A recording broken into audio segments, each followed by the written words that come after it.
Hi friends, welcome back. तो start करते हैं हमारी वीडियो। ठीक है। ओके। तो एक कॉन्सेप्ट था, मैं आपको बता देता हूँ। ऑड्स इन फेवर और ऑड्स इन अगेंस्ट। देखो यार, ऑड्स इन फेवर जो होता है किसी भी इवेंट का, वो होता है कि मतलब favourable cases divide by against cases. ठीक है। और ऑड्स इन अगेंस्ट होता है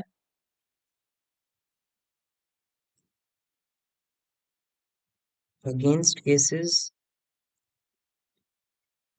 डिवाइड बाय फेवरेबल केसेस। ठीक है। मतलब मैं आपको एक एग्जांपल के थ्रू बताता हूँ। जैसे मान लो आपको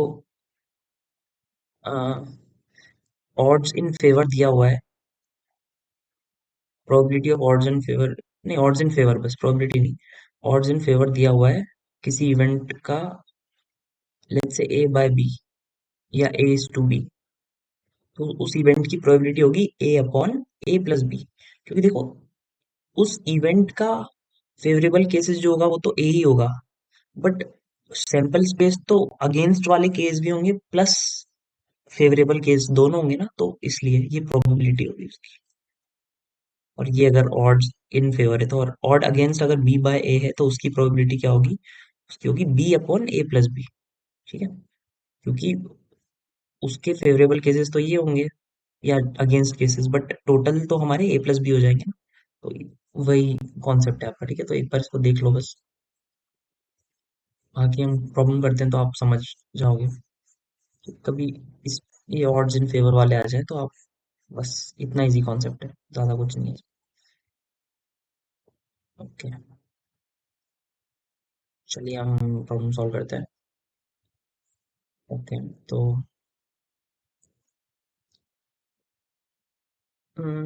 given two events A and B. ठीक है, दो इवेंट्स है A and B. If odds in against of A, देखो odds in against of A दिया है 2:1, अगेंस्ट ए ये है 2:1। ठीक है। और फेवर ऑफ, देखो ऑड्स अगेंस्ट ये दिया है तो मतलब ऑड्स इन फेवर क्या हो जाएंगे? फेवर ऑफ ए ये हो जाएंगे 1:2। मतलब ये फेवरेबल केस होते हैं, ये अगेंस्ट होते हैं, तो अगर फेवर वाले लगाएंगे तो फेवर का ऊपर और अगेंस्ट का नीचे। ठीक है, ये आई होप समझ में आया होगा आपको। ठीक है। तो अगर फेवर ऑफ ए के ऑड्स हैं 1:2, तो प्रोबेबिलिटी ऑफ ए क्या होगी? 1:3, 1/1+2। ठीक है, 1/1+2। ठीक है, तो 1:3 हो जाएगी। तो पी ए पता है। और क्या होता है, क्या बोला है कि favour of A union B, ये भी दे रखा है 3:1। मतलब probability of A union B क्या हो जाएगी मेरी? 3:4। तो मुझे क्या बताना है? Range of P B. देखो यार, पी ए यूनियन बी जो होता है मेरा, P A plus P B minus P A intersection B होता है ना। तो देखो, मुझे क्या क्या दिया है? मुझे पी ए दिया है 1/3। ठीक है, तो मेरा 1/3 है, ये मेरा 3/4 है। ठीक है। मुझे पी बी की रेंज निकालनी है, तो पी बी लेट से मुझे निकालना है। P A intersection B minimum कितना हो सकता है? देखो 0 हो सकता है, अभी के लिए लेट से ये मानते हैं। तो मेरी पी बी की रेंज क्या आ गई? पी बी क्या हो सकता है मतलब? पी बी मेरा हो सकता है 3/4 minus 1/3 plus P A intersection B. तो लेट्स से इस प्लस को अगर मैं 0 भी मान लूं, मिनिमम ये 0 हो सकता है, मैक्सिमम 1 हो सकता है। तो उस हिसाब से आप इसको निकाल सकते हो। 3/4 माइनस 1/3 कितना होगा? 12। ये 3 9 माइनस 4 5/12। तो ये मेरा इसका मिनिमम वैल्यू हो गई कि मिनिमम ये इतना होगा पीबी। ठीक है, तो आई होप आपको समझ में आया होगा। ठीक है, मिनिमम ये और मैक्सिमम भी आप निकाल सकते हो इसकी। अगर रेंज 1 ले लो तो आप, कि मैक्सिमम ये चीज 1 होगी, तो उस हिसाब से आप मैक्सिमम भी निकाल सकते हो। ठीक है। ठीक है यार, यही सवाल था, अच्छा प्रॉब्लम था। एक और देख लेते हैं प्रॉब्लम। ठीक है, ये भी इजी प्रॉब्लम है, ज़्यादा टफ नहीं है। तो देख लो। Box contains 6 nails. तो 6 नेल्स है एंड 10 नट्स हैं। तो प्रोबेबिलिटी ऑफ नेल्स क्या होंगी मेरी? 6/16। नेल्स पिक करने की और नट्स पिक करने की होगी 10/16। ठीक है, 16 क्योंकि टोटल हो गया। तो उसमें बोला कि हाफ नेल्स और हाफ नट्स जो है वो रस्टेड है, मतलब यहाँ से 3 और यहाँ से 5 ये रस्टेड है। ठीक है, जंग लगा है इनमें। If one item is chosen at random, अगर आपका एक आइटम रैंडमली चूज करते हैं तो प्रोबेबिलिटी क्या होगी कि वो रस्टेड भी हो और नेल भी हो। तो वो जो प्रोबेबिलिटी होगी वो रस्टेड यूनियन नेल की होगी। तो वो उसकी उसकी जो वैल्यू होगी वो होगी probability of rusted plus probability of nail minus probability of rusted intersection nail. तो प्रोबेबिलिटी ऑफ रस्टेड क्या है? देखो रस्टेड कितने हैं, 8 आइटम्स हैं, 8/16।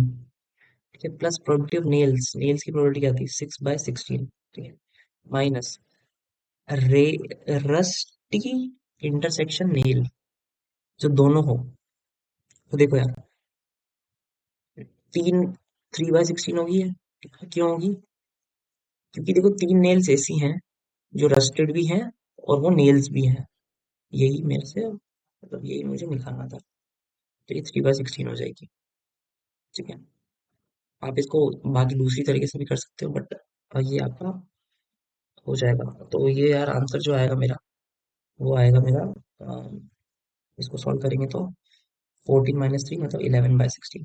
11/16 इज द करेक्ट आंसर। इसको देखो एक और तरीका है करने का।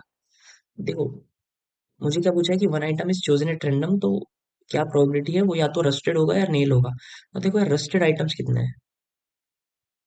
8 आइटम है रस्टेड। ठीक है, ओके। और नेल्स कितने हैं? नेल्स थे मेरे 6। अब वो 6, 3 तो इसमें कवर हो गए और 3 मैं अलग से भी ले सकता हूँ। तो 3 नेल्स बच गए ना। तो मतलब अगर मैं 8 रस्टेड और 3 नेल्स को ले लूँ तो मेरे रस्टेड भी सारे कवर्स हो जाएंगे और नेल्स भी सारे कवर हो जाएंगे। तो मतलब 11 चीजें जो है वो मेरी हैं कि 11 चीजें मैं ले सकता हूँ। कितने में से ले सकता हूँ? 16 से। तो 11/16 यहाँ से भी आ जाएगा। मतलब अगर आप थोड़ी थिंकिंग आप में डेवलप हो जाएगी तो आप ऐसे डायरेक्टली भी इन सवालों को सॉल्व कर सकते हैं। ठीक है, तो यही दो प्रॉब्लम्स थे यार इस वीडियो के लिए। तो ठीक है, ये ऑड्स इन फेवर और ऑड्स अगेंस्ट का कॉन्सेप्ट था, ये आप देख लेना एक बार। ठीक है, तो इतना ही था यार इस वीडियो में। फिर मिलते हैं नेक्स्ट वीडियो में। ठीक है, till then bye bye, take care. ठीक है, वीडियो पसंद आएगी तो लाइक कर देना। Bye bye.